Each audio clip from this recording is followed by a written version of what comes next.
हामी सबै संसारभरिका मान्छे जहिले पनि स्वस्थ रहन चाहन्छ, निरोगी रहन चाहन्छ, आनन्दित रहन चाहन्छ। यो चाहना पूर्ति नहुने खालको चाहना चाहिँ होइन। साँच्चैकै भन्ने हो भनेदेखि र स्वस्थ आनन्दित रहनको लागि भएका प्राकृतिक नियमहरूको पालना गर्ने हो भनेदेखि हामी निरोग आनन्दित हुन 100% सम्भव छ। बाँचुन्जेल हामी आनन्दसँग बाँच्न सक्ने अवस्था छ। त्यसको लागि प्रकृतिमा उचित आहार, विहार र विचारको व्यवस्था छ। यो सम्पूर्ण व्यवस्था हो, उचित आहार, विहार र विचार। मान्छेले जन्मेदेखि जीवन रहेसम्म जे गर्छ त्यो आहार, विहार र विचार हो। मान्छेले कि खाने पिउने काम गर्छ, कि शरीर हल्लाएर वा नहल्लाएर केही न केही गतिविधि गरिरहन्छ शरीरबाट, कि मनले अथवा दिमाग, मन भने पनि दिमाग भने पनि हुन्छ, विचार गरिरहन्छ। त्यसमार्फत केही न केही विचार गरिरहन्छ। यो 3 काम आहार, विहार र विचार उचित भएको अवस्थामा शरीरमा निरोगिता कायम रहन्छ, मनमा आनन्द कायम रहन्छ। संसारभरका मान्छेले चाहेको यही हो।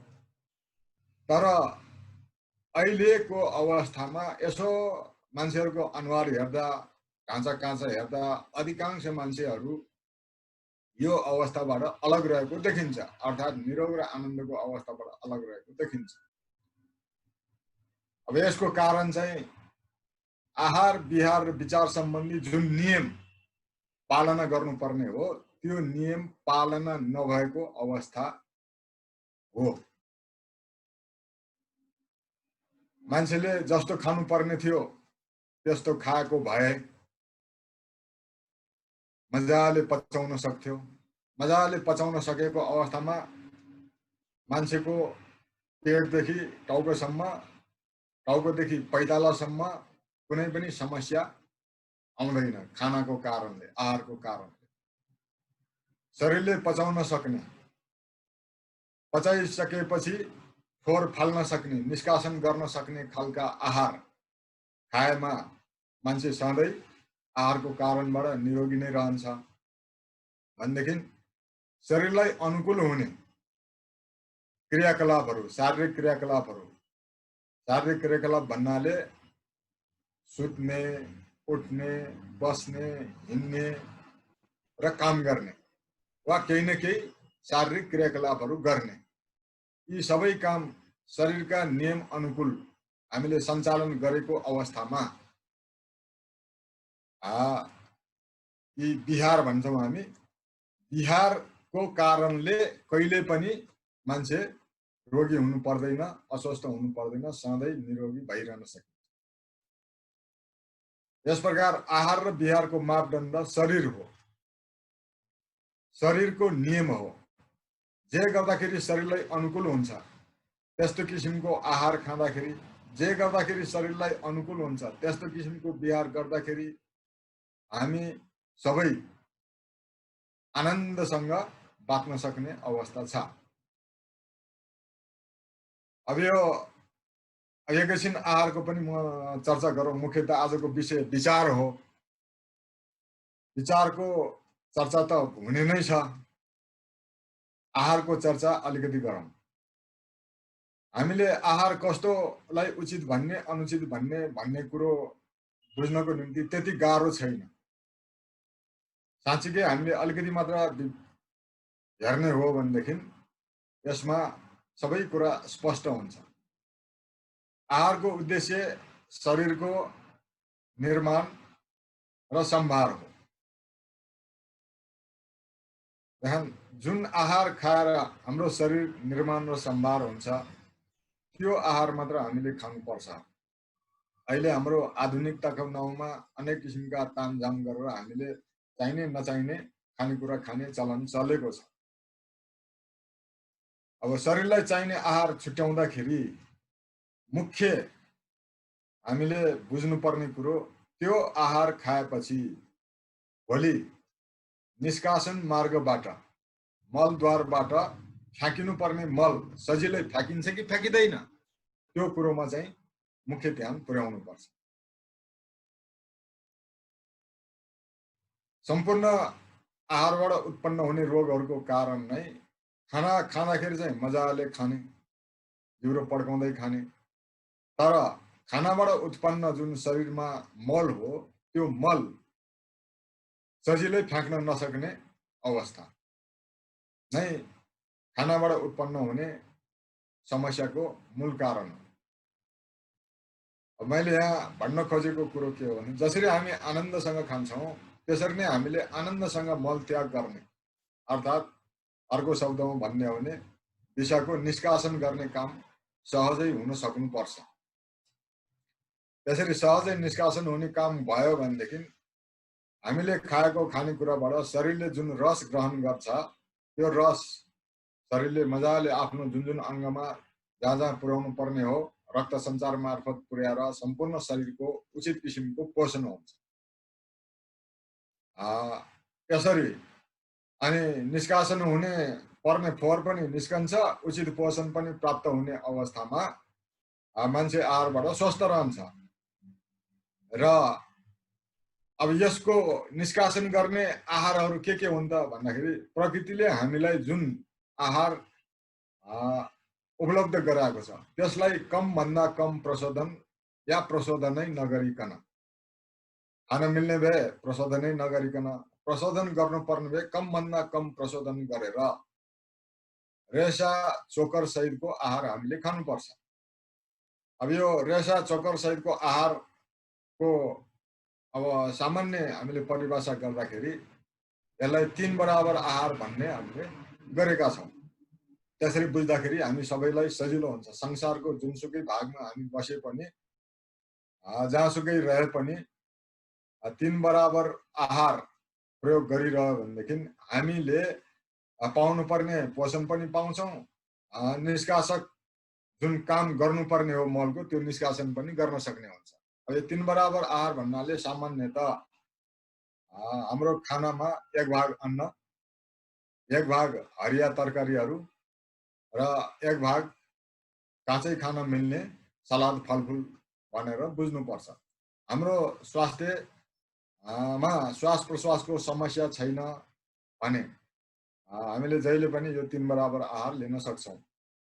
श्वास प्रश्वासको समस्या भएको अवस्थामा केही समयको लागि अस्थायी रूपमा काँचै खाने कुराहरूलाई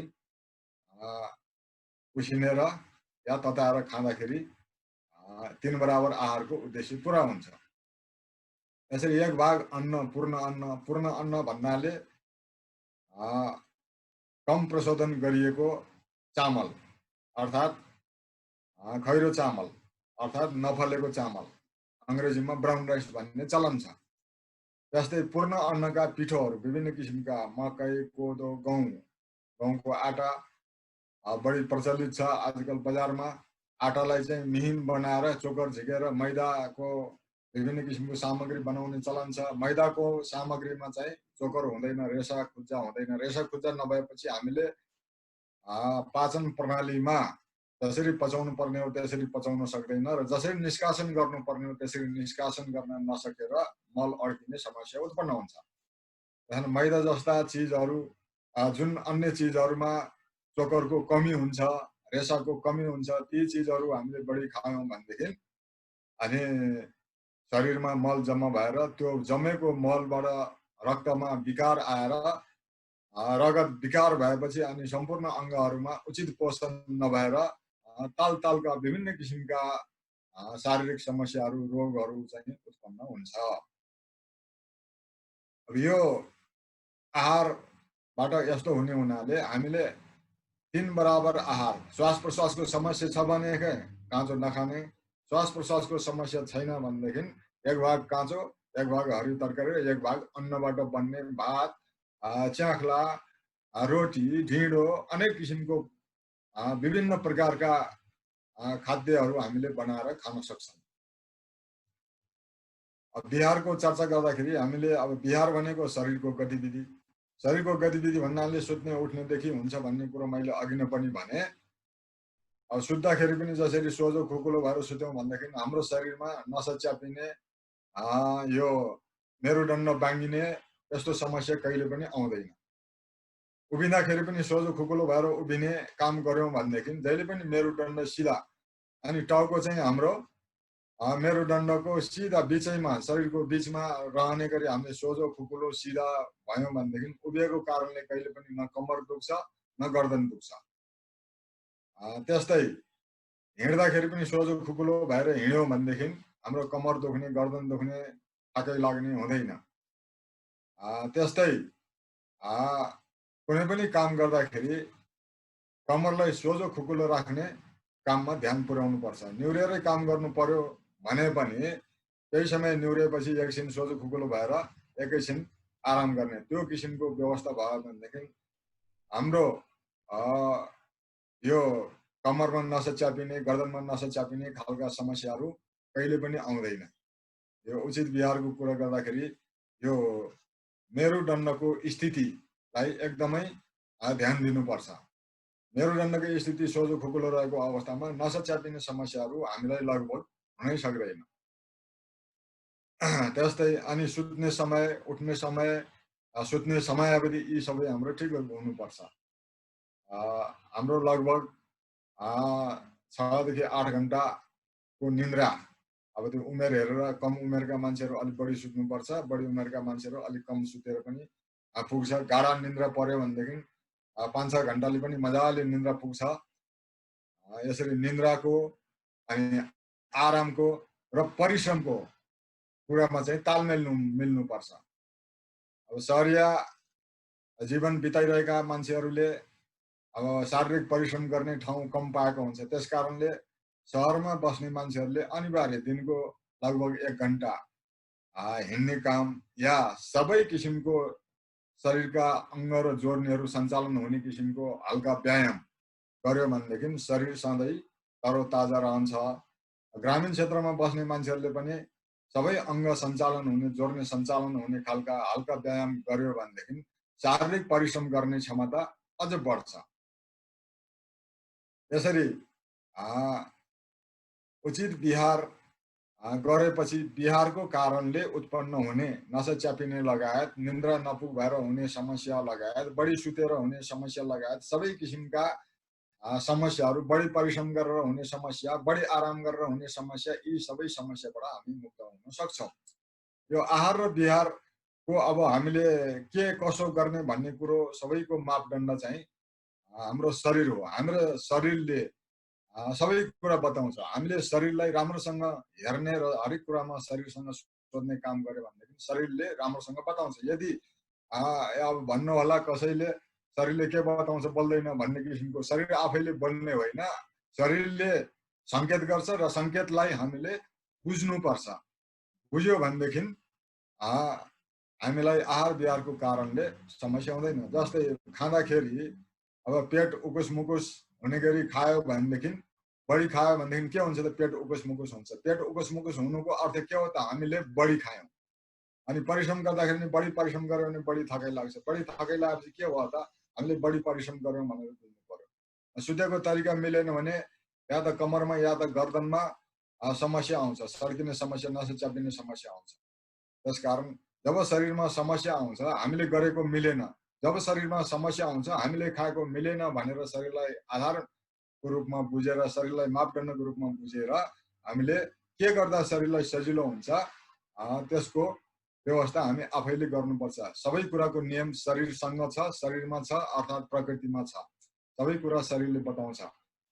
शरीरसँग सोध्दै शरीरलाई मापदण्ड बनाउँदै कस्तो आहार गर्दाखेरि शरीरलाई सजिलो हुन्छ, कस्तो बिहार गर्दा शरीरलाई सजिलो हुन्छ भनेर विचार गर्यो भनेदेखि हामीले आहार बिहार के गर्ने वा के नगर्ने भन्ने कुरामा कुनै आफ्नो निजी मत मान्यता या कुनै किताबमा के लेखेको छ कसले के भन्यो त्यसलाई चाहिँ धेरै महत्त्व दिइरहनु पर्ने जरुरी हुँदैन। आफ्नै शरीर सबै कुराको मापदण्ड हो। किनभने रोग प्रकट हुने ठाउँ पनि शरीर नै हो, स्वास्थ्य प्रकट हुने ठाउँ पनि शरीर नै हो, दुःख प्रकट हुने ठाउँ पनि शरीर नै हो, आनन्द प्रकट हुने ठाउँ पनि शरीर नै हो। त्यहाँदेखि शरीर नै स्वास्थ्यको मापदण्ड हो, शरीर नै आनन्दको मापदण्ड हो। शरीरलाई मापदण्ड बनायो भनेदेखि हामी कहिले पनि कन्फ्युजनमा पर्दैनौँ, अलमलमा पर्दैनौँ। के गर्ने के नगर्ने अलमलमा पर्नु पर्दैन। आफूले गरेको क्रियाकलापबाट, आफूले खाएको खानेकुराबाट शरीरमा अप्ठ्यारो भएको छ भनेदेखि के खाँदा के गर्दा उपयुक्त हुन्छ त्यो हामीले खोजबिन गर्नतिर लाग्नुपर्छ। यति लाग्ने काम भयो, यसरी जिज्ञासु भयो भनेदेखि हामी आफैले आफ्नो शरीरलाई, आफ्नो स्वास्थ्यलाई कायम राख्न सक्छौँ। अर्को शब्दमा भन्ने हो भने हामी आफै आफ्नो डाक्टर हुन सक्छौँ। मात्र हामीले शरीरलाई मापदण्ड बनाउनु पर्छ।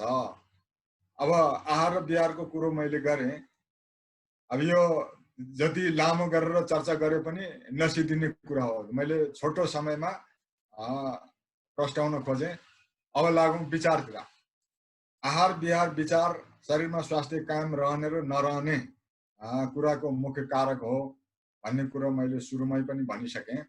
अब जसरी आहार र विहारको मापदण्ड शरीर हो, हामीले अब विचार कसरी गर्ने, के गर्ने वा के नगर्ने, मनमा कस्ता कुरा राख्ने वा नराख्ने, कस्ता कुरा आउन दिने वा नदिने भन्ने कुरो पनि त्यसको पनि मापदण्ड शरीर नै हो।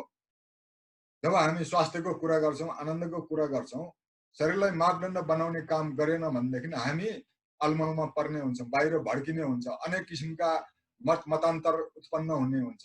शरीर सबैसँग छ, सबैको शरीरमै स्वास्थ्य प्रकट हुने हो, रोग पनि प्रकट हुने हो, आनन्द पनि प्रकट हुने ठाउँ शरीर नै हो। कतै भ्याकुममा हावामा निरोग आनन्द प्रकट हुँदैन।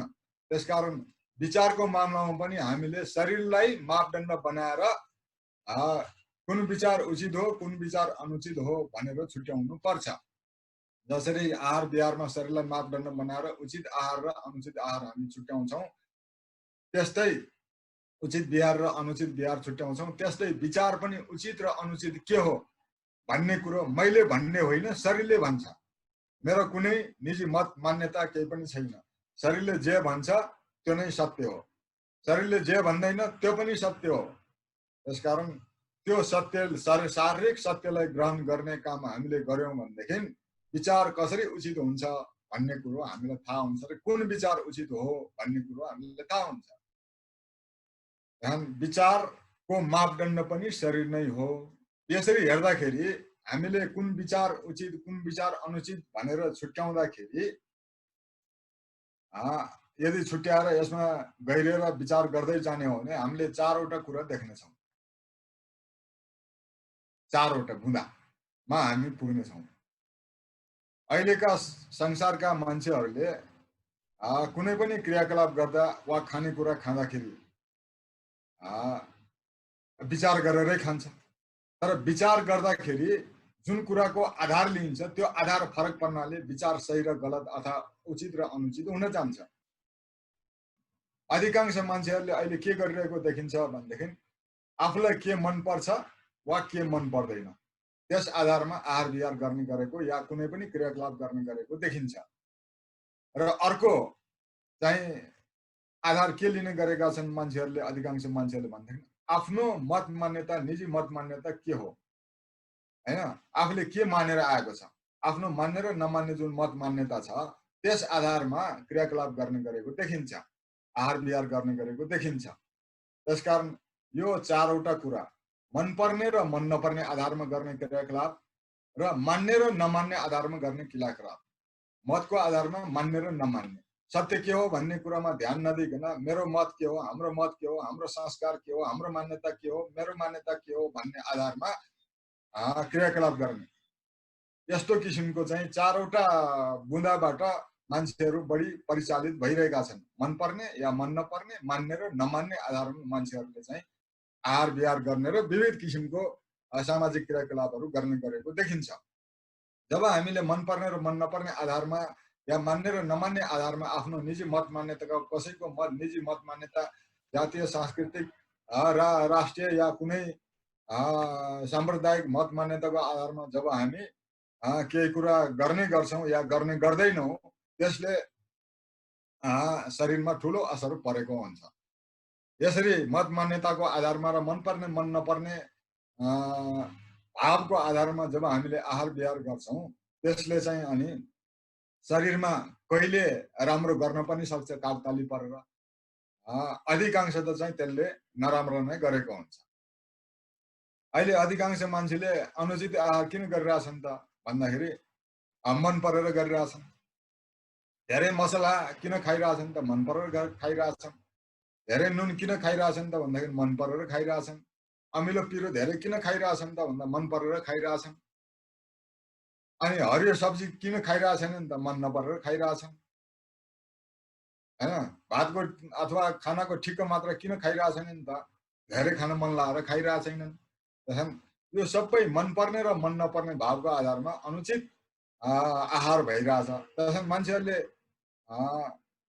हिँड्ने काम किन गरिरहेछन् त मन नलागेर नहिँडिरहेछन्। हैन, एक्सर्साइज गर्ने, व्यायाम गर्ने काम, योग आसन व्यायाम गर्ने काम, प्राणायाम गर्ने काम किन गरिरहेका छैनन् त भन्दाखेरि मन नपरेर गरिरहेछन्। त्यहाँ मन पर्ने र मन नपर्ने आधारमा जब हामी आहार विहार गर्छौँ त्यसले गरेर हाम्रो शरीरमा असर पर्छ। अब त्यो उचित किसिमको आहार विहार कागतालीले उचित किसिमको पर्यो भनेदेखि शरीरमा राम्रै असर गर्छ।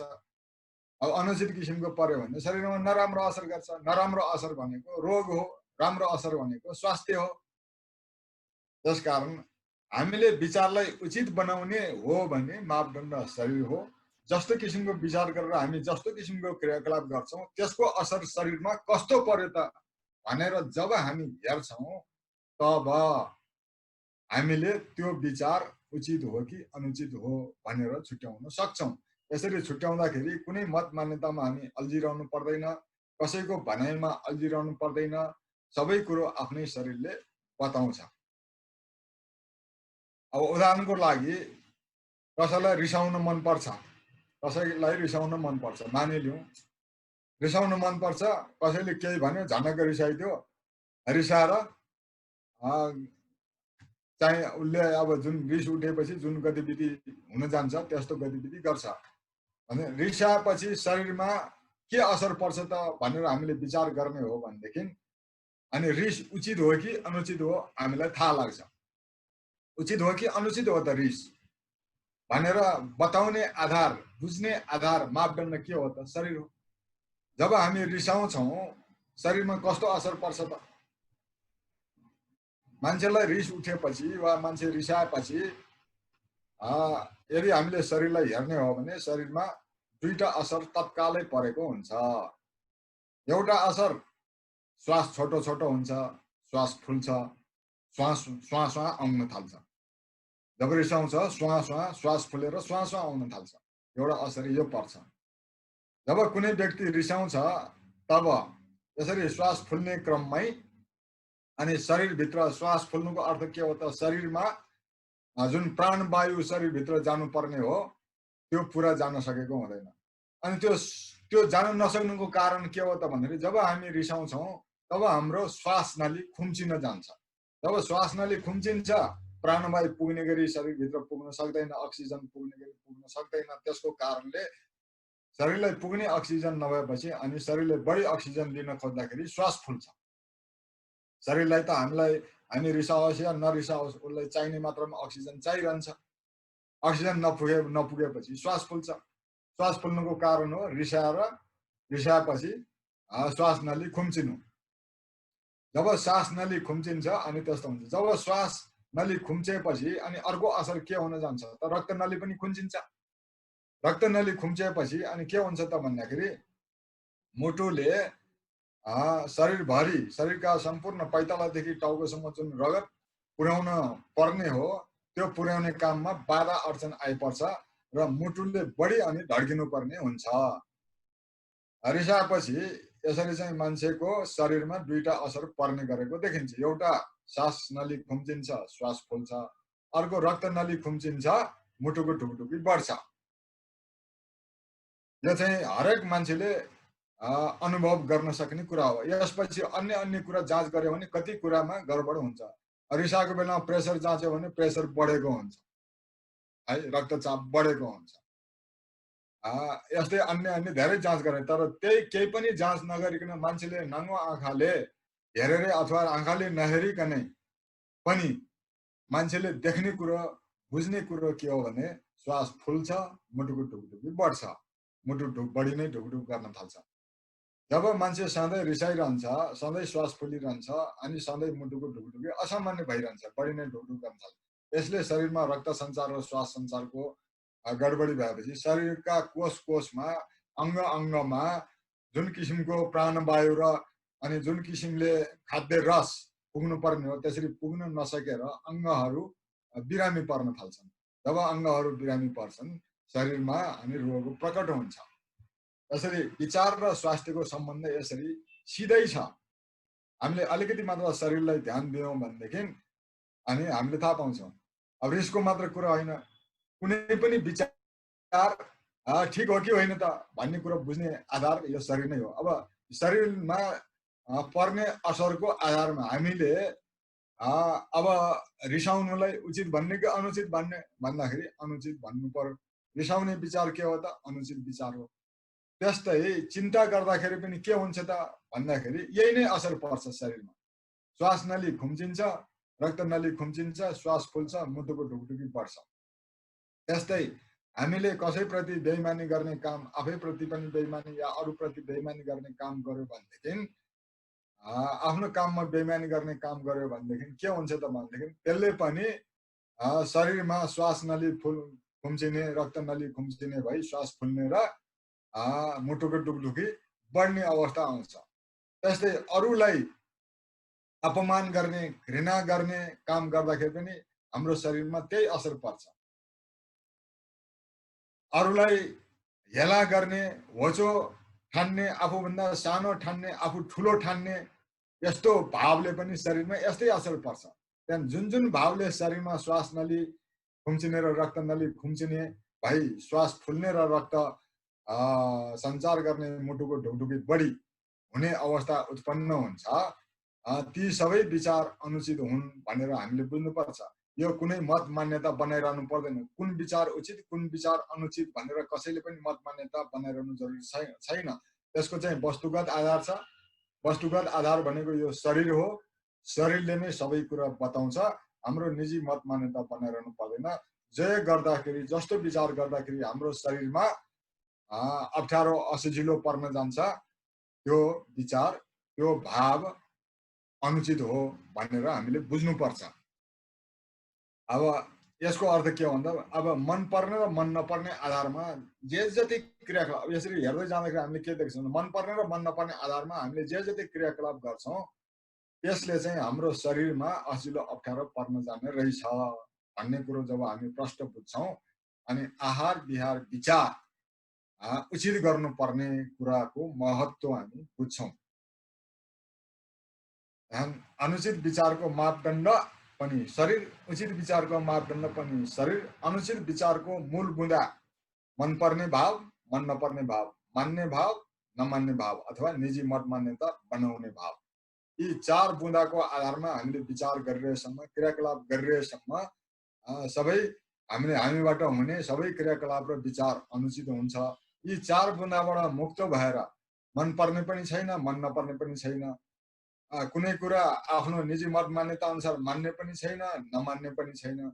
जे छ सत्य शरीरमै छ, जे छ सत्य यो जगतमै छ, जे छ सत्य यो प्रकृतिमै छ भनेर यस विषयमा प्रकृतिको नियम के हो त भनेर खोजबिन गरेर जब हामीले आहार विहार र विचार गर्ने काम गर्छौँ, हामी समग्र रूपमा उचित आहार विहार विचार पद्धति अँगालिरहेका हुनेछौँ र हाम्रो शरीरमा त्यस अवस्थामा निरोग आनन्दले बास गर्छ। यति सजिलो छ कुरा बुझ्यो भनेदेखि निरोग आनन्दित रहन। अब यो कुरालाई बुझ्ने काम गरेन र आफ्नै मत मान्यतामा अल्झिरहने, मन पर्ने मन नपर्ने भाव अनुसार आहार विहार गरिरहने, विचार गरिरहने काम गर्यो भनेदेखि चाहिँ हामीलाई कहिले चाहिँ अब ठिक भए जस्तो, कहिले बेठिक भए जस्तो सधैँ गडबडको अवस्था भइरहन्छ। अब करिब आधा घन्टा गयो, मैले अहिलेलाई कुरा यहीँ टुङ्ग्याउँ होला, हामी अन्तर्क्रियातिर जाँदाखेरि बेस होला। उमेश सर धेरै धेरै धन्यवाद।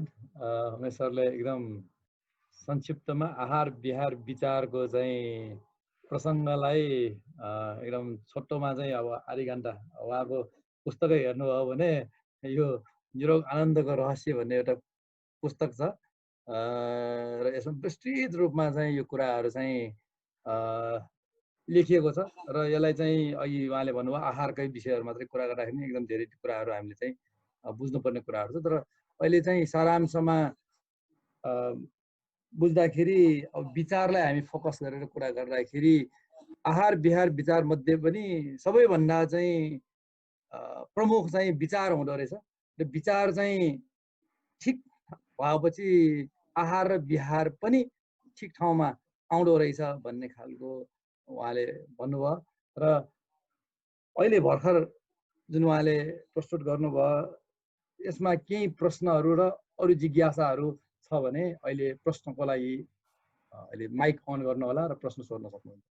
डाक्टर साहबले भर्खरै भन्नुभयो जस्तै अब रिस चिन्ता बेइमान यदि गरिएको छ भने पनि हाम्रो चित्तको हाम्रो विचारको अवस्था चाहिँ गडबड हुन्छ। अब हाम्रो एउटा भनौँ न विचारको कुरामा गर्दाखेरि अब रिस उठिसक्छ, अब अथवा चाहिँ चिन्ता भइसक्छ। अब चिन्ता रिस चाहिँ अब आइसकेपछि अब त्यो पहिला रिसलाई कन्ट्रोल गर्ने भन्नुभन्दा अगाडि नै रिस उठिसकेको हुन्छ र चिन्ता आइसकेको हुन्छ र यो गर्दाखेरि हाम्रो भनौँ न कन्टिन्यू अब चालै नपाउने अवस्थामा पुगिरहेको हुन्छ। भन्दाखेरि यसमा कसरी हामी चाहिँ नियन्त्रण अथवा चाहिँ होस राख्न सकिन्छ होला भन्ने चाहिँ मलाई जहिले पनि लागिराख्ने जिज्ञासा र धेरैलाई चाहिँ यो सान्दर्भिक पनि हुने भएर मैले यो प्रश्न एउटा चाहिँ हजुरलाई राखेँ र अरू साथीहरूले पनि प्रश्नको लागि चाहिँ पछि सोध्न सक्छ। हजुर हजुर। अब यो रिस उठेपछि चाहिँ के गर्ने भन्नु खोज्नु भएको होइन?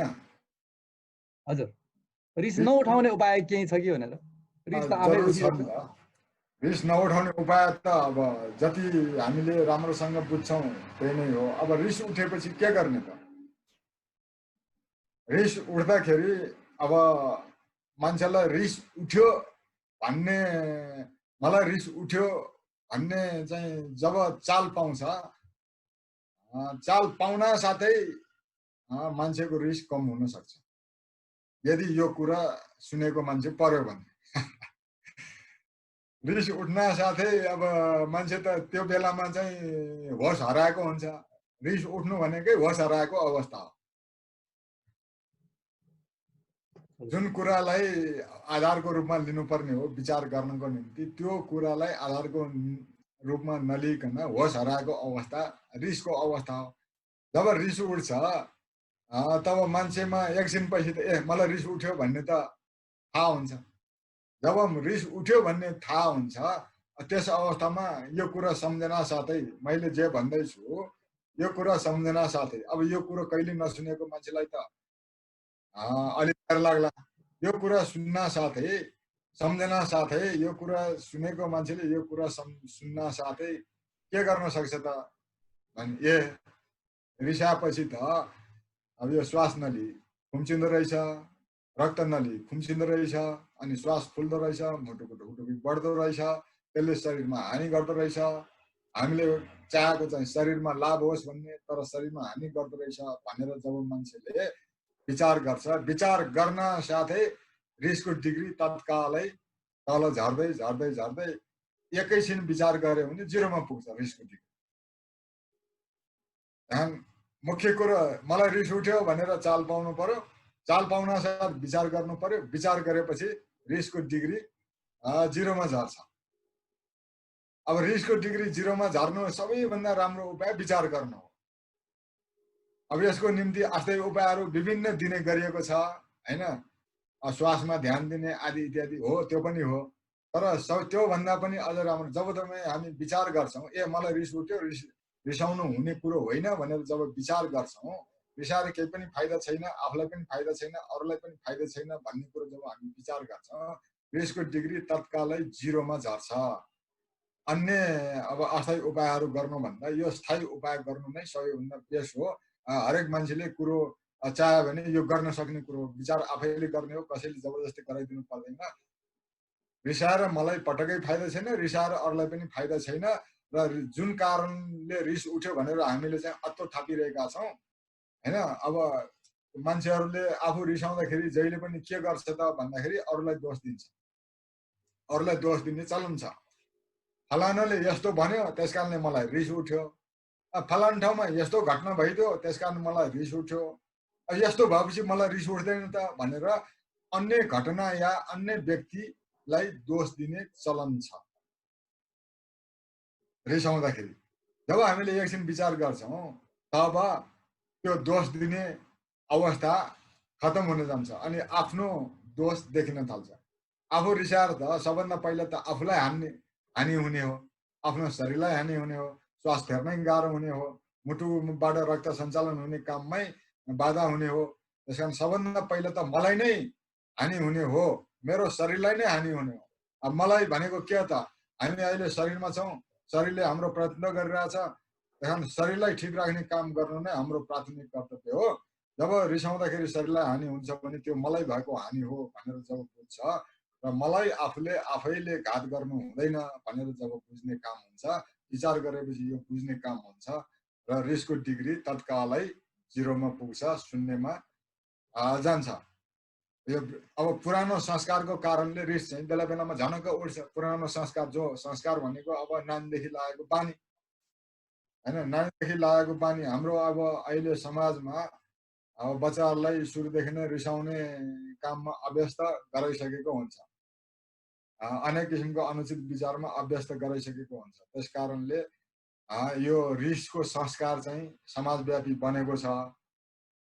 तैँले यसो गर्दिस् भने म रिसाउँछु नि, यसो गरिदिनुहोस् भने म रिसाउँछु नि भनेर एक आपसमा कुरा गर्ने चलन जो छ, त्यो कुरा गर्ने चलनदेखि नै संस्कार बसेको छ। म रिसाउँछु नि, मैले भने जस्तो गरेन भने म रिसाउँछु नि भन्ने किसिमको यो संस्कार बसेको हुनाले अब यो संस्कार पुरा नमेटेसम्म बेला बेलामा झनक रिस उठ्छ, अरू देखेर, घटना देखेर हैन, न्यू बनाएर। अरू देख्न र घटना देख्नु त न्यू मात्र हो, मुख्य कुरो त आफ्नो विचार ढाँचा हो। रिसाउनु जरुरी नै छैन भनेर बुझेपछि त जब उचित विचार ढाँचा मनमा बस्छ, त्यो संस्कार मेटिन्छ, कुरो बुझ्छ र कहिले पनि अनि त्यसपछि रिस उठ्ने काम हुँदैन। त्यसरी चाहिँ विचार गर्नु नै रिसलाई पूर्ण रूपले अन्त गर्ने सरल उपाय हो। फेसबुकबाट चाहिँ हाम्रो अन्जु महर्जनजीले एउटा प्रश्न लेख्नु भएको छ, म यहाँलाई पढेर सुनाउँछु। डाक्टर साहबको स्क्रिन चाहिँ एकदम हल्लिरहेछ, सायद त्यो अगाडि टेबलमा केही छ कि जस्तो लाग्यो, एकचोटि यसो मिलाउनु पर्ला आज। अन्जु महर्जनजीको प्रश्न चाहिँ के भन्दाखेरि, अब हाम्रो विचार मस्तिष्कको अवस्था कस्तो भन्दा कहिले कुन कस्तो किसिमको विचार आइरहेको छ त्यो भन्नै सकिन्न। अब कन्सियसली अब थटको अब कन्सियसली विचार गर्ने कसरी त्यो अवेर हुने हो। अब अनेक विचारहरू चाहिँ आइरहन्छन्, तर विचार चाहिँ कसरी ठिक पार्ने हो भन्ने चाहिँ उहाँलाई एकदम यस्तो जिज्ञासा चाहिँ भएको देखियो। अब अन्जु महर्जनजीले सुरुदेखिको कुरा सुन्नुभयो कि भएन हैन। अब विचार भनेको त आइरहनु अस्वाभाविक कुरो होइन। विचार आइरहन्छ, गइरहन्छ, बस्छ पनि, जान्छ पनि, आउँछ पनि, जान्छ पनि, बस्छ पनि, जान्छ पनि। विचार भनेको यस्तो कुरो हो। त्यसकारण अब हाम्रो काम चाहिँ के हो त भन्दाखेरि विचार गर्ने हो। जब हामी विचार गर्छौँ, विचार गरेपछि सबै कुराको समाधान त्यहाँबाट निस्कन्छ। अब मापदण्ड के हो त भन्दाखेरि शरीर। विचार गर्दाखेरि आफ्नो शरीरलाई फाइदा हुन्छ कि हुँदैन र अर्काको शरीरलाई फाइदा हुन्छ कि हुँदैन, भनेको अरूलाई फाइदा हुन्छ कि हुँदैन, आफूलाई फाइदा हुन्छ कि हुँदैन, अरूलाई फाइदा हुन्छ कि हुँदैन, आफ्नो हित हुन्छ कि हुँदैन, अरूको हित हुन्छ कि हुँदैन। यो मान्छेसँग सम्बन्ध हुँदाखेरि यसरी विचार गर्नु पर्यो। मान्छे व्यक्ति अरू व्यक्तिसँगको सम्बन्धमा मलाई फाइदा हुन्छ कि हुँदैन, अरूलाई फाइदा हुन्छ कि हुँदैन, अरूलाई हानि हुन्छ कि हुँदैन, मलाई हानि हुन्छ कि हुँदैन, यो कुरो चाहिँ आधारको रूपमा लिनुपर्छ। अनि अरू वस्तुको विषयमा, अन्य वस्तुको विषयमा विचार गर्दाखेरि त्यही विषयमा यो यसो गर्दा कसो हुने हो त भनेर विचार गर्नुपर्छ। जब हाम्रो विचारको ढाँचा यसरी वस्तु आधारित हुन्छ हैन, अब्जेक्टिभ, अंग्रेजीमा अब्जेक्टिभ थिंकिङ भनिन्छ यसलाई, वस्तु आधारित हुन्छ। मत आधारित होइन, भाव आधारित होइन, मलाई के मनपर्छ के मन पर्दैन, म के मान्छु के मान्दिनँ त्यसलाई होइन। हामीले मन पराउनु पनि जरुरी छैन, मन नपराउनु पनि जरुरी छैन, मान्नु पनि जरुरी छैन, नमान्नु पनि जरुरी छैन। सत्य जति सबै हामीभन्दा बाहिर नै छ अथवा शरीरमा छ, शरीरमा छ र शरीरभन्दा बाहिर छ। विभिन्न वस्तुको सत्य विभिन्न वस्तुमा छ, शरीरको सत्य स्वास्थ्य शरीरमा छ। त्यसकारण वस्तु आधारित भएर जब हामी विचार गर्नेछौँ, हामीले सही किसिमले विचार गर्नेछौँ। यसरी मत आधारित भएर भाव आधारित भएर वस्तु आधारित भएर विचार गर्नु नै अब अनुचित विचारबाट मुक्त हुने उपाय हो। विचार त आइरहन्छ, संस्कारको कारणले, पुरानो संस्कारको कारणले विचार आइरहन्छ। जब यसरी वस्तु आधारित भएर विचार गर्ने प्रक्रिया को एउटा अवधि पार हुन्छ, त्यसपछि तपाईको पुरानो संस्कारले डिस्टर्ब गर्ने अवस्था, विचलित बनाउने अवस्था चाहिँ कम हुँदै कम हुँदै कम हुँदै नीलमा पुग्छ अथवा जेरोमा पुग्छ। धन्यवाद सर। हजुर, अरू कुनै प्रश्नहरू छ भने सरलाई सोध्न सक्नुहुन्छ। एउटा क्वेसन चाहिँ खास डिरेक्टली विचारसँग रिलेटेड त होइन, हजुर, आहारसँग रिलेटेड क्वेसन गर्नु मन लाग्थ्यो। हजुर, यसमा अस्तिको हाम्रो सेसनमा चाहिँ अब के खाने भन्ने कुरा सँगसँगै के कति नखाने भन्ने कुरा पनि भएको थियो। त्यसमा चाहिँ नखानु पर्ने कुरामा चाहिँ अथवा कुन बेला हामी नखाने नखाइकन बस्ने जस्तै फास्टिङको कुरा आएको थियो होइन, त्यसमा पनि अलिकति सरको केही विचार इनपुट एकचोटि। अब खानुपर्ने शरीरको सम्भार र निर्माणको लागि मैले अघि नै भने होइन। अब शरीरको निर्माण र सम्भार अथवा कायम, शरीरलाई ठिक हालतमा कायम राख्नको निम्ति खानुपर्ने हो। मापदण्ड के हो त भन्दा शरीर, शरीरको कुन भाग त मुख्य मापदण्ड? पेट। पेटलाई सजिलो हुने गरी खानु पर्यो। मैले अब यो सरल भाषामा प्रस्तुत गरिरहेको छु होइन, यसमा अनेक किसिमको अर्को कोणले पनि प्रस्तुत गर्न सकिन्छ।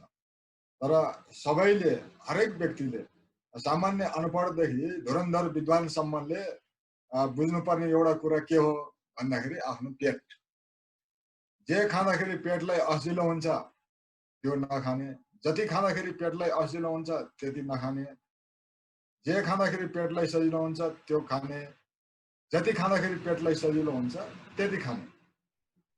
अब आजकल अब विभिन्न किसिमको मतान्तरको प्रभावमा परेर कोही 2-2 घण्टामा खाने भन्छन्, कोही 4-4 घण्टामा खाने भन्छन्, कोही चाहिँ 3-3 घण्टामा खाने भन्छन्, कोही कुचुकुचु खाने, कोही चाहिँ अब 16 घण्टा फरक पारेर खाने, यस्ता अनेक किसिमका कुराहरू आइरहेछन्। ठिक छ,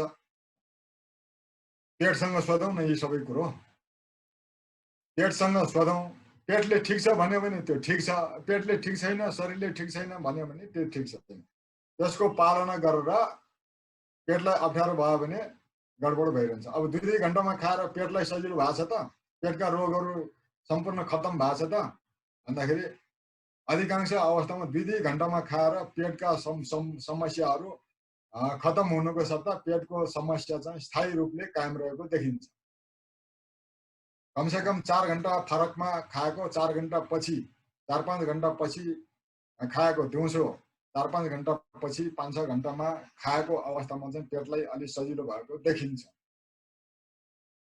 अब 16 घण्टा ग्याप गर्ने कुरो पनि छ। जस्तै हामीले बेलुका 8 बजे खायौँ भनेदेखि भोलिपल्ट 12 बजे खाँदाखेरि 16 घण्टाको फरक हुन आउँछ। यसो गर्दाखेरि पेटलाई सजिलो छ कि छैन? पेटलाई मापदण्ड बनाउनुहोस्। कतिपय अवस्थामा यो पेटलाई सजिलै भएको देखिन्छ सामान्य अवस्थामा, कतिपय अवस्थामा त्यो असामान्य भएको पनि देखिन्छ। त्यसकारण हाम्रो कामको परिस्थिति, शरीरको परिस्थिति, शारीरिक परिश्रम गर्नुपर्ने परिस्थिति के कस्तो छ त्यो आधारमा हामीले कति ग्याप राख्ने भन्ने कुरो बुझ्न सक्छौँ हैन। तर जतिसुकै धेरै परिश्रम गरे पनि 2-2 घण्टामा खाएर चाहिँ पेटको समस्या समाधान भएको चाहिँ कम्प्लिटली समाधान भएको चाहिँ देखिँदैन। कमसेकम 4 घण्टाको फरकमा खाएपछि, दिउँसोको हालतमा 4 घण्टाको फरकमा, राति चाहिँ कमसेकम 12 घण्टाको फरकमा, राति भएर सुतेपछि बिहान अर्को बिहान हुँदाखेरि कमसेकम 12 घण्टाको फरकमा खाँदाखेरि चाहिँ पेटलाई सहजै हुन्छ। 16 घण्टाको फरकमा खाँदाखेरि पनि सहजै हुन्छ। त्यो चाहिँ परिश्रममा निर्भर पर्छ। तपाईको शारीरिक परिश्रम कतिको चर्को छ, 12 घण्टा र 16 घण्टा के गर्ने भन्ने कुरो त्यसमा भर पर्छ। अब कतिपय मान्छे त 24 घण्टामा एक छाक खाएर पनि मजाले रहन सक्छन्। त्यो चाहिँ कमै मान्छेले त्यस्तो गरेको अवस्था छ। रातिदेखि दिउँसोको कुरा गर्दाखेरि बेलुकादेखि बिहानसम्मको कुरा गर्दाखेरि चाहिँ 12 देखि 16 घण्टाको फरकमा खाँदाखेरि पेटलाई धेरै सजिलो हुन्छ।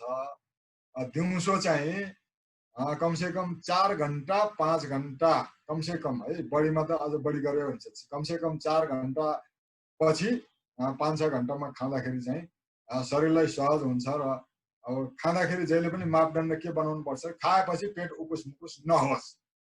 पेट उकुस मुकुस नहुनको निम्ति 2-3 कुरामा ध्यान दिनुपर्छ। 2-3 कुरा 3-4 कुरामै ध्यान दिनुपर्छ। एउटा कुरा मात्रामा ध्यान दिनुपर्छ। मात्रा त्यति खानु भएन, जति खाएपछि पेट उकुस मुकुस होस्। पेट उकुस मुकुस हुनुभन्दा अगाडि नै त्यो मात्रा सिद्धिएको हुनु पर्यो अथवा त्यति मात्र खाएको हुनु पर्यो। अर्को, खाँदाखेरि चपाई चपाई चपाई झोल बनाइ निल्नुपर्छ। छिटो छिटो खायो भनेदेखि पेट उकुस मुकुस हुन्छ। अनि अर्को कुरो,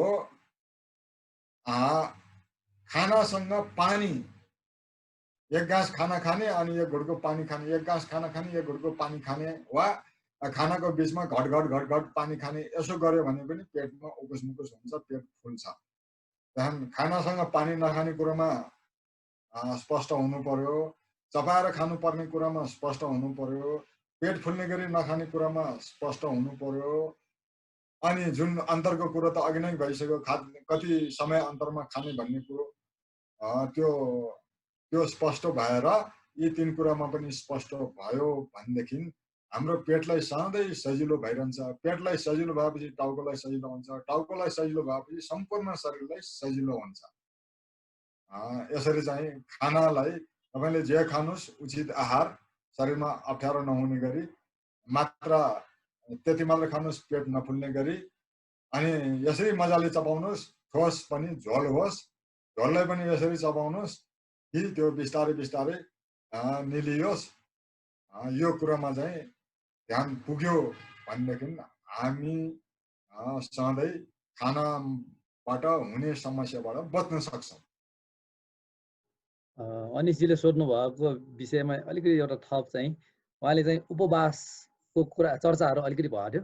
अनि उपवास चाहिँ हामीलाई कतिको अनिवार्य, त्यो चाहिँ पनि अलिकति। उपवास भनेको कस्तो हो भने जस्तै अब 16 घण्टा हामी ग्याप गऱ्यौँ भने 16 घण्टे उपवास भयो है। 12 घण्टा ग्याप गऱ्यौँ भने 12 घण्टे उपवास भयो। 24 घण्टा ग्याप गऱ्यौँ भने 24 घण्टे उपवास भयो। अब 4 घण्टा ग्याप गऱ्यौँ भने 4 घण्टे उपवास। अब धेरै दिनको उपवास गर्न आवश्यक छ कि छैन भन्ने कुरो, अब तपाईले सधैँ ठिकै ठिकै मात्रामा खाइरहनु भएको छ भनेदेखि बेला बेलामा उपवास गर्नु जरुरी छैन। अथवा 2-3 दिनको उपवास, पुरै 1 दिनको उपवास गर्नु जरुरी छैन। यदि तपाईले ठिक ठिक मात्रामा, जसरी अघि भने नि, ठिक ठिक मात्रामा ठिक ठिक समयमा ठिक किसिमले खाइरहनु भएको छ भनेदेखि चाहिँ तपाईको शरीरमा विकार जम्मा हुँदैन। हाम्रो शरीरमा विकार जम्मा हुँदैन। विकार जम्मा नभएपछि उपवास गरेर विकार फाल्नु पर्ने अवस्था आउँदैन। उपवास सामान्यतः त्यस्ता मान्छेले गर्नुपर्ने हुन्छ जो बेला बेलामा धेरै खान्छन् र शरीरमा विकार जम्मा गर्नुपर्ने हुन्छ, जम्मा हुन्छ, र त्यो विकार चाहिँ अरू उपायबाट गएन भनेदेखि चाहिँ उपवासबाट फाल्ने उपाय एउटा उपाय हो। त्यो चाहिँ रोग उत्पन्न हुँदाखेरि, समस्या उत्पन्न हुँदाखेरि हामीले चाहिँ प्रयोग गर्न सक्ने एउटा उपाय त्यो हो। तर यदि सधैँ तपाईँ उचित आहार गरिरहनुहुन्छ भनेदेखि सामान्यतः उपवासको आवश्यकता पर्दैन। उपवास जस्तै उचित आहारले लाभ गर्छ। अब अनुचित आहार, अब हप्ताको धेरै दिन अनुचित आहार गर्ने हो भनेदेखि हप्तामा 1 दिन अनि उपवास बसेर नखाएर त्यो 6 दिनको विकारलाई फाल्नको निम्ति 1 दिन भोकै बस्ने, त्यो उपायमा जान पनि सकिन्छ, नसकिने होइन। तर सधैँ तपाईले उचित आहार विहार विचार गरिरह्यो भनेदेखि सामान्यतः उपवासको आवश्यकता पर्दैन। हजुर, धन्यवाद उमेश सर। अरू कसैको पनि प्रश्न छ भने सोध्न सक्नुहुन्छ। यही बिचमा मलाई एउटा अलिकति जिज्ञासा लागेको कुरा एउटा सोधिहालौँ डाक्टर। यो हजुरले भन्नुभयो यो विचार अनुचित विचार चाहिँ यो मनपर्ने भाव र मन नपर्ने भावबाट चाहिँ आधारित भयो भने चाहिँ यो चाहिँ अनुचित हो भन्ने खालको भयो। हो यसो हेर्दाखेरि मनपर्ने मन नपर्ने भनेको त हाम्रो स्वतः सिद्ध अथवा चाहिँ स्वाभाविक नै जस्तो छ, स्वाभाविक नै हो जस्तो, यो त सबैको मनपर्ने मन नपर्ने भइ नै राख्छ हैन। यो पनि यसरी चाहिँ सोच्ने हो र जस्तो चाहिँ लाग्यो। कस्तो होला यो मन पर्ने मन नपर्नेलाई पनि हामीले चाहिँ त्यसरी चाहिँ अब यो भाषामा शुद्धिकरण गर्नु पर्यो हाम्रो। हजुर अब उचितलाई उचित भन्ने, अनुचितलाई अनुचित भन्ने, अब ठिकलाई चाहिँ मलाई मन पर्यो भन्ने, बेठिकलाई चाहिँ मन परेन भन्ने संस्कार बसेको छ। यो भाषामा चाहिँ सुधार गर्यो भने यो अलमलको अन्त्य हुन्छ। ठिकलाई ठिक भन्ने, बेठिकलाई बेठिक भन्ने, यो खानु हुन्छ भन्दाखेरि खान्छु भन्ने, यो खानु हुन्न भन्दाखेरि खान्न भन्ने, यो किसिमले ढाँचा, यो मन पर्छ भनेर हामीले सोद्धाखेरि पनि तपाईँलाई यो मन पर्छ या मन पर्दैन भन्ने सोध्ने ढाँचामा नै सुधार हुनुपर्छ। यो संस्कार बसेको छ, हजारौं वर्षदेखिको यो संस्कार छ। यो संस्कारलाई चाहिँ उल्टाउनै पर्छ। मनपर्ने र मन नपर्ने भावको आधारमा कुराकानी हामीले गरिरहेसम्म चाहिँ अलमल चाहिँ व्याप्त भइ नै रहन्छ। त्यस कारणले मैले भनेको यो उचित अनुचित छुट्याएर हेर्नुपर्छ। मन पर्छ कि मन पर्दैन त्यो छुट्याएर हेरेर त्यस आधारमा चाहिँ कुनै पनि क्रियाकलाप गर्नु हुँदैन। आहार विहार विचार सम्बन्धी कुनै पनि क्रियाकलाप गर्नु हुँदैन। गर्यो भने चाहिँ हामी बेला बेलामा चाहिँ अलमलमा परेर अप्ठ्यारोमा चाहिँ पर्छौँ। त्यसैले यसमा हाम्रो भाषामा सुधार चाहिँ गर्नुपर्छ भन्ने चाहिँ मेरो अनुरोध छ। मेरो प्रश्न चाहिँ यसैसँग यही नै हो।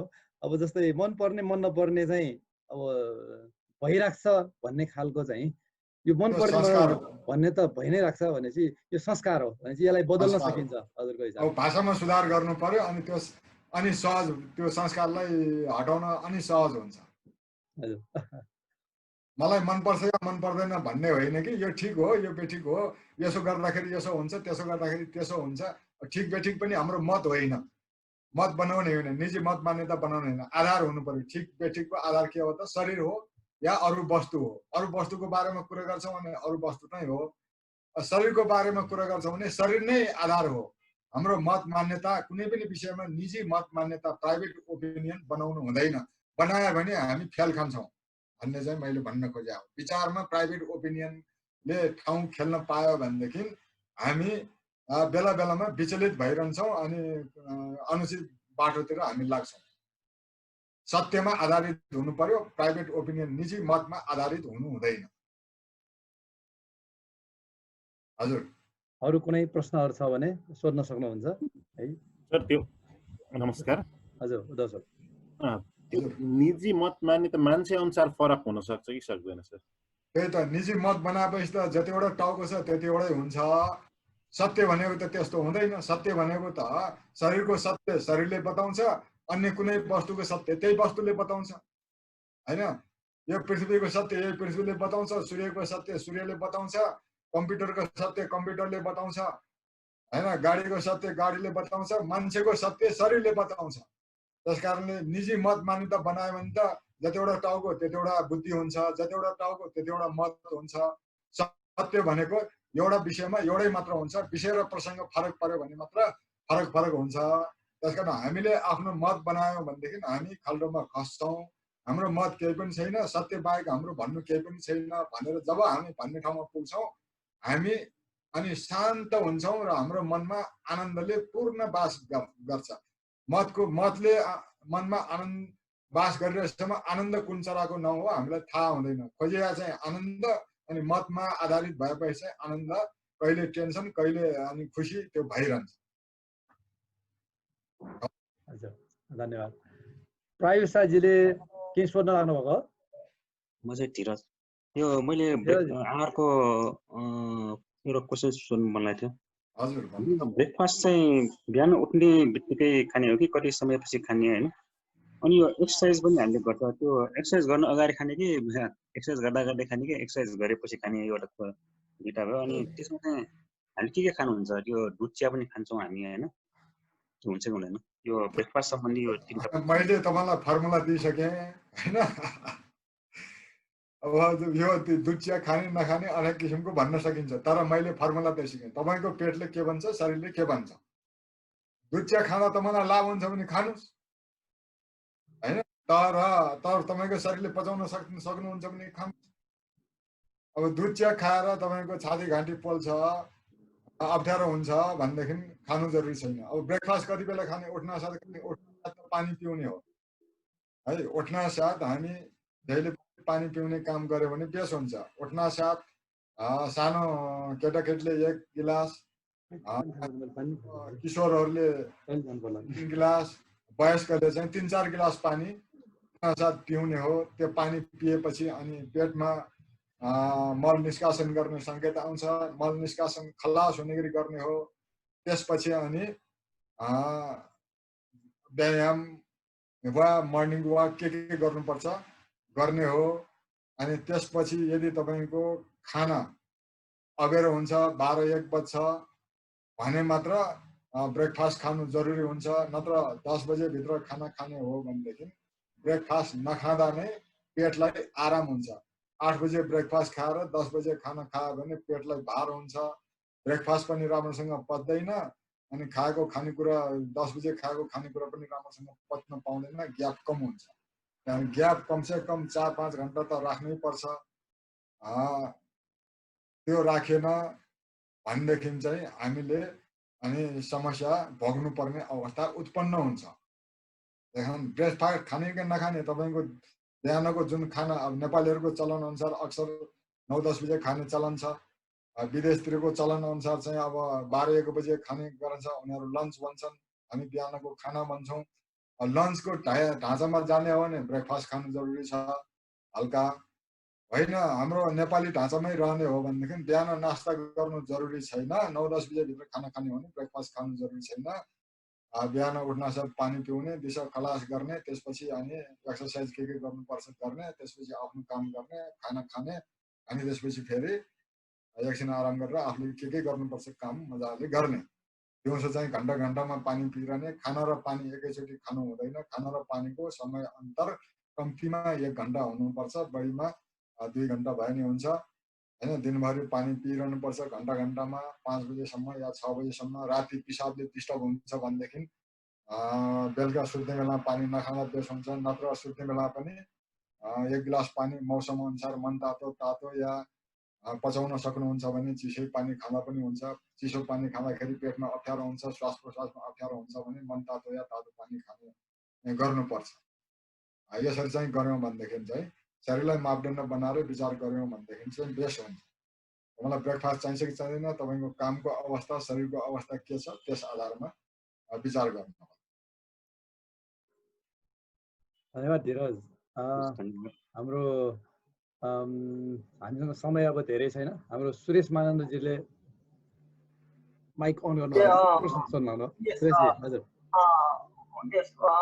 उमेश सर, हजुर अब हाम्रो संस्कारले, मेरो संस्कारले चाहिँ म नन भेज प्राणी हो।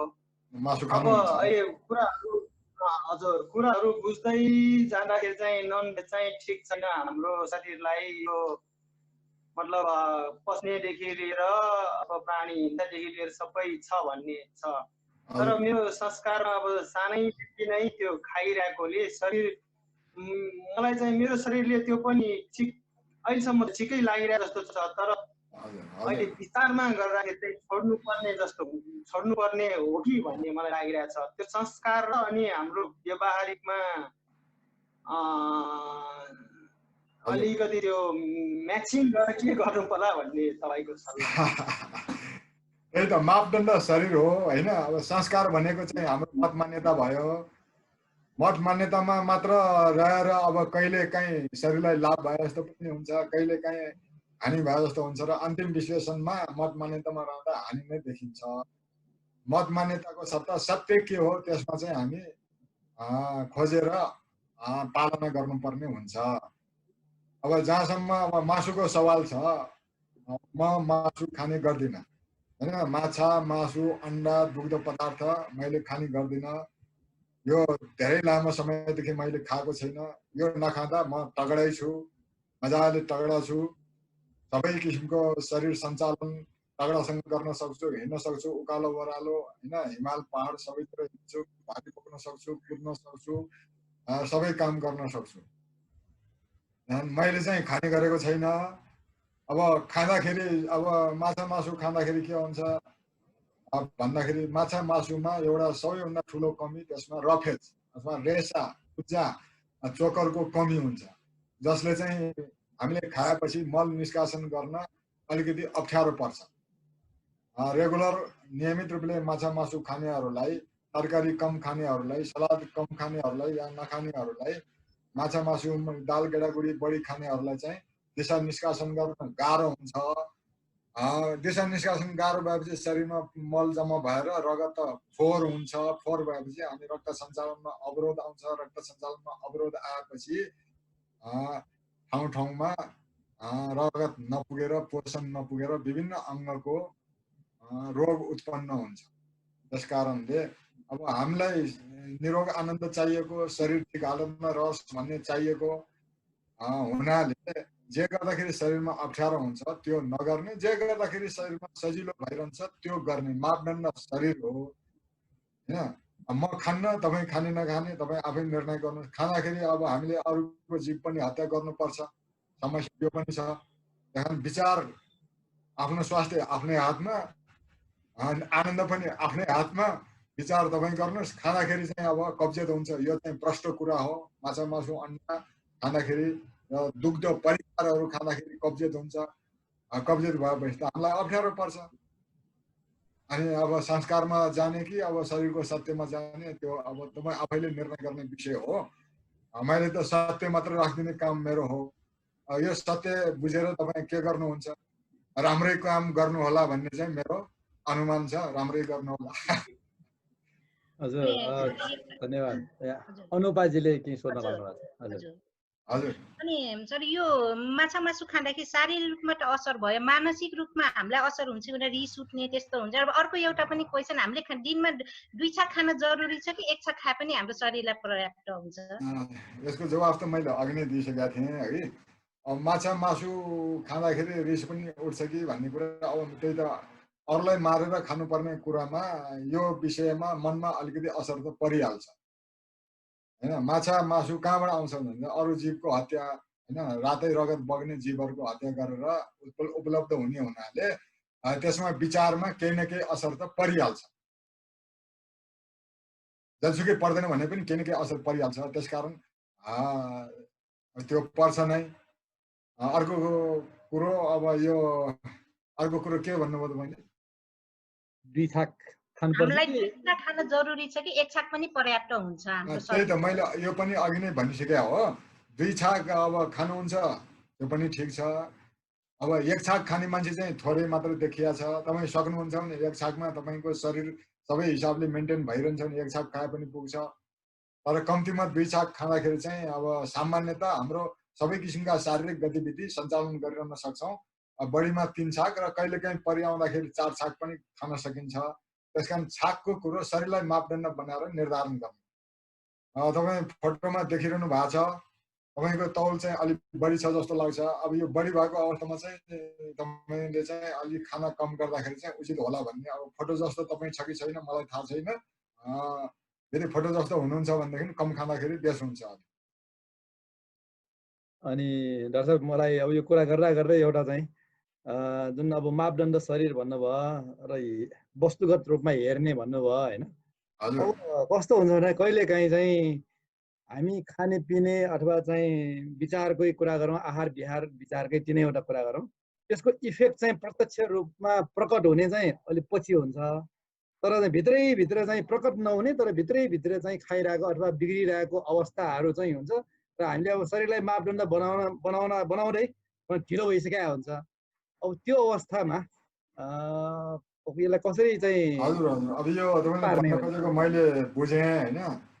अहिले खाने पछि मात्र प्रकट हुन्छ भन्ने कुरो, यो कुरो आंशिक मात्र सत्य हो होइन। अधिकांश त अहिलेको अहिले प्रकट हुन्छ। यो हामीले शरीरलाई हेर्ने काममा गडबड गरेको हुनाले नदेखेको मात्र हो।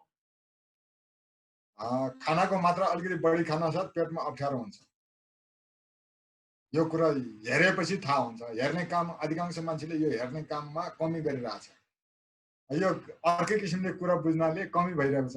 अनि पेटमा खाएपछि पेटमा अप्ठ्यारो हुन्छ, हजमला खाएर त्यसलाई साम्य पार्न, पाचक खाएर साम्य पार्न, इनो खाएर साम्य पार्न खोजिन्छ। मैले बढी खाएर पेटमा अप्ठ्यारो हो भने भयो भनेर चाहिँ बुझ्ने काममा चाहिँ डिस्टर्ब भइरहेछ। त्यही कारण यो विचार गर्ने काममा अलिकति गडबड भइरहेछ।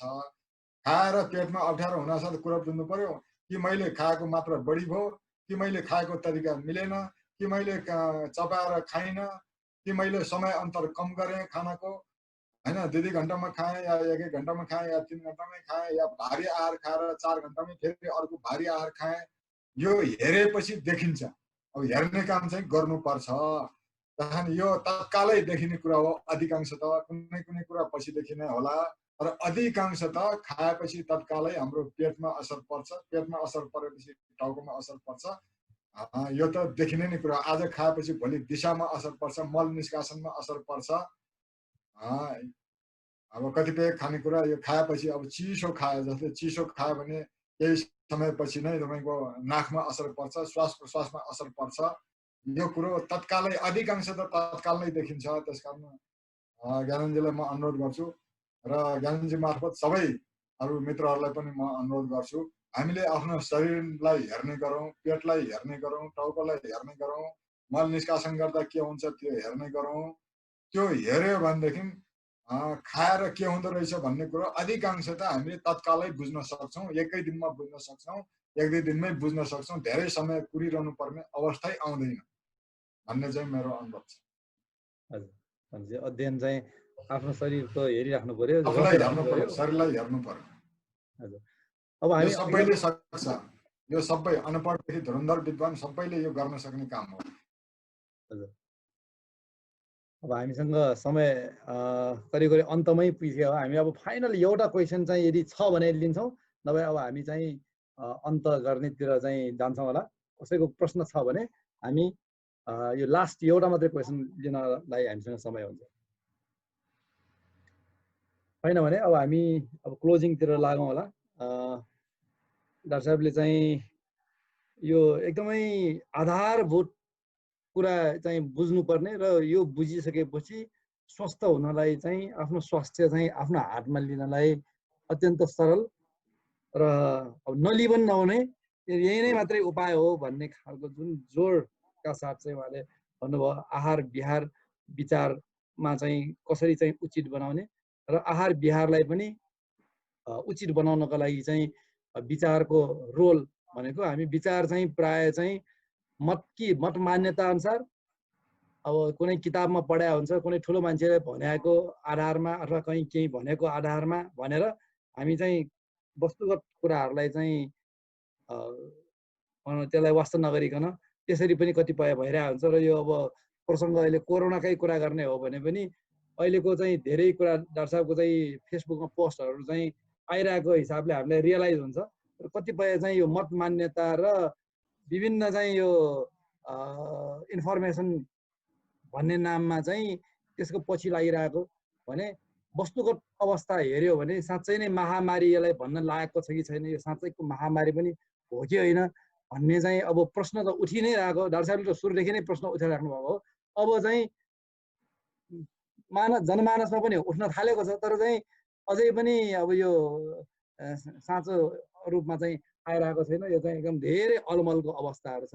भनेपछि यो विचारलाई ठिक पार्ने एकदम सरल कुराहरू मत मान्यताको आधारमा नभइकन वस्तुगत आधारमा चाहिँ अनि त्यसपछि मन पर्ने र मन नपर्ने भावमा होइन, उचित र अनुचितको हिसाबले।